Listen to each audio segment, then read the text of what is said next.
Hello বন্ধুরা, কেমন আছেন সবাই? আশা করি আপনারা সকলেই খুব বেশি ভালো আছেন। তো ঈদের পরে দাওয়াত খাওয়াত সিলেটি আঞ্চলিক নাটকের জনপ্রিয় অভিনেতা খোটাই মিয়া ভাই। তো আপনারা অনেকেই বলতে পারেন খোটাই মিয়া ঈদের পরে দাওয়াতও কেন, তিনি ঈদের দিন কি কোথাও দাওয়াতে যাননি? তো ভাই আসলে ব্যাপারটা এমন না।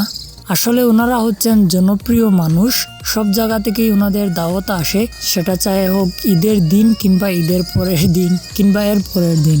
আর শুধুমাত্র উনি একা দাওয়াতে না, ওনার সাথে আপনারা দেখতেই পারতেছেন প্রায় 8 থেকে 10 জনের মতো মানুষ রয়েছেন। এর মধ্যে থেকে আমরা বুড়ো মিয়াকেও দেখতে পারতেছি।